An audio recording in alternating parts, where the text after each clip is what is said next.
All right, let's jump right into a pretty mind-bending premise today on this explainer. What if I told you the future of commercial real estate is literally going to break the gravitational bounds of Earth? We're talking about space infrastructure REITs and this wild concept of the orbital landlord. Now, I know it sounds like something pulled straight out of a sci-fi novel, right? But it's actually a very real, very fast-approaching financial evolution that is going to totally redefine how we build our next frontier. So, seriously, what if you could be a landlord in space? Just picture it. Instead of holding stakes in, a downtown office tower or a standard suburban apartment complex, you're investing in actual orbital platforms rotating hundreds of miles above our heads. You, just sitting at your computer down here on Earth, could literally become an investor in the stars. You'd be collecting rent from companies doing cutting-edge research in zero gravity. How crazy is that? And I want to be absolutely clear right off the bat. This is not science fiction anymore. We are looking at the very real, rapidly emerging expansion of the low Earth orbit, or LEO economy. We're talking about financing the literal physical assets that will allow humans to live, work, and manufacture goods way beyond Earth. But here's the kicker. The thing that makes this whole prospect accessible to everyday investors. It relies entirely on a super-terrestrial, heavily proven financial concept that we've been using for decades. Section 1. The Earthly Foundation. Understanding REITs. To understand how we're going to finance space, we really have to look down at the ground beneath our feet first. Real estate investment trusts, or REITs, were created in the U.S. back in 1960.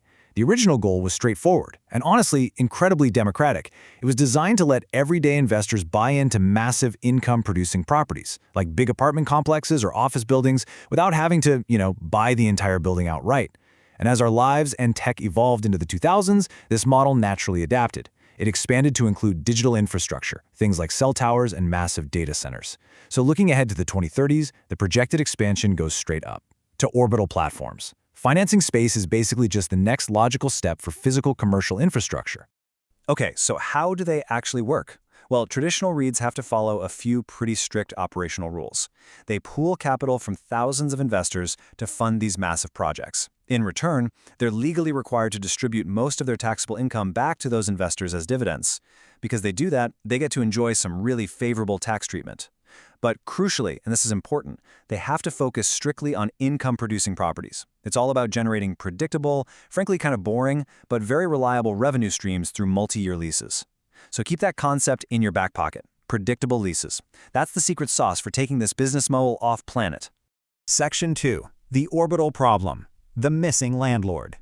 Let's contrast those proven earthly structures with the booming commercial space economy, because right now there's a glaring bottleneck stalling our space deployment timeline. Let's look at the steps. Step 1. Starting in the early 2010s, companies successfully demonstrated reusable rockets. That was a game changer. It dramatically dropped the cost to launch a pound of payload into orbit. Step 2. By the mid-2020s, multiple firms started securing these massive multi-year government and commercial contracts to transport cargo and crew. But then, we hit Step 3. The bottleneck is revealed. Despite all this booming activity, space companies are spending basically all their capital building the basic infrastructure. They're building the building itself, instead of just renting a room to do their actual work.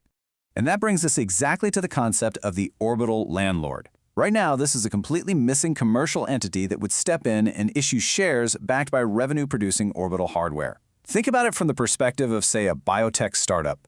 Let's say they want to manufacture a new pharmaceutical drug in zero gravity. Currently, if they want to operate in space, they practically have to fund their own satellite from scratch or go negotiate with heavy government-led partnerships on the International Space Station. They are burning through precious venture capital on heavy capital expenditures, literally owning the infrastructure, instead of just putting that money into operational expenditures and renting the lab space they need. Right now, there's just no commercial entity simply leasing out the space to the folks who need it. Section 3. The Space REIT Solution, Earth to Orbit.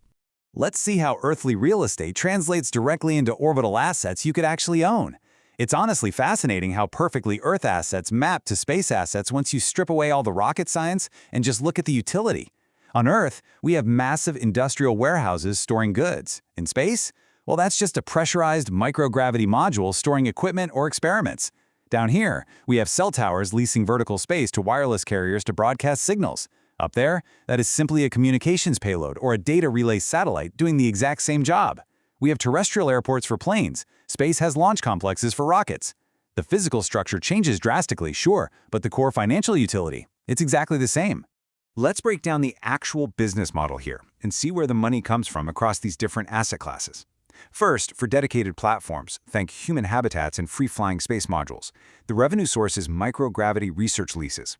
You're literally renting out physical space to pharmaceutical developers, fiber optic cable manufacturers, or even national space agencies. For communications, the revenue comes from long-term capacity contracts on data relay satellites that provide bandwidth back to Earth. And for ground assets like launch complexes and massive ground antennas, it's all about fixed-price service agreements. If all these multi-year leases and contracts were packaged inside a REIT wrapper, investors could gain direct exposure to orbital economics without ever having to figure out how to, actually build or operate a rocket themselves. Section 4. Assessing the orbital risks. A reality check.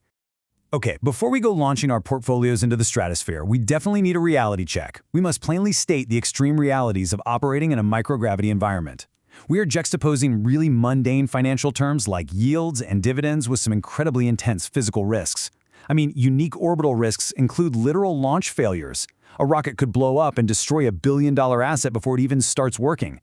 And once it's in orbit, you've got relentless radiation damage to the hardware, plus the ever-present high-speed threat of orbital debris, just zooming around. On top of that, insurance markets for space are currently way smaller and vastly more expensive than standard terrestrial property insurance, which obviously eats into those potential dividends. Add in geopolitical tensions that could restrict a company's access to certain lucrative orbits, and yeah, it's super clear why early investors are absolutely going to demand much higher returns to compensate for all these unique uncertainties. And then there's a major financial risk to consider: lower liquidity. Simply put, secondary markets for orbital assets just do not exist yet. Think about it. If you own an apartment building on Earth and suddenly need cash, you can usually find a buyer and flip it relatively quickly. But you can't exactly do a quick flip on a space station. Because of that, these investments require much longer holding periods. Your money really has to align with the multi-year, sometimes decade-long lifespans of the hardware itself. You are definitely playing a very long game here. Section 5. The timeline to liftoff. So with all those risks and rewards in mind, what does the actual timeline look like? When does this become a mature asset class that gets recognized by major rating agencies? To stay grounded, we have to track actual deployment schedules, not just optimistic pie-in-the-sky projections. Step 1 requires continued cost reductions in space operations just to make the economics viable. Step 2 needs successful demonstrations of commercial modules, whether they're temporarily attached to the ISS or free-flying on their own. But Step 3 is the big hurdle. We need years of hard operational data. We need to prove reliable occupancy rates, track exact maintenance costs in a total vacuum, and demonstrate true revenue stability before the big players, like institutional investors and pension funds, will fully climb aboard. Only after all that can we move to Step 4 and actually see the development of those robust secondary markets. Honestly, the human element driving this forward is perhaps the most compelling part of this entire transition. There's a great quote from the source material that hits the nail on the head. Engineers who once designed terrestrial data centers are now specifying thermal control systems. Financial analysts accustomed to cap rates are learning radiation hardening costs. Just as a quick aside, a cap rate is simply a real estate metric that shows the expected rate of return on an investment property based on the income it brings in. Seeing these traditional Wall Street financial analysts literally cross-pollinating with aerospace engineers proves that we are actively building a new frontier. And this mirrors exactly how niche ideas like cell tower REITs eventually became entirely mainstream just a few decades ago. So as you watch the skies for new regulatory filings with the FCC and FAA, and keep an eye out for those commercial contract announcements, just remember that this infrastructure is slowly being built, one contracted module at a time. The transition from earthly real estate to orbital assets is well underway, moving from government domain straight into private enterprise. The only real question left to ponder is, when will you become an orbital landlord and buy your first share of space? Thanks for joining me on this explainer today. Keep your eyes on the stars and stay curious.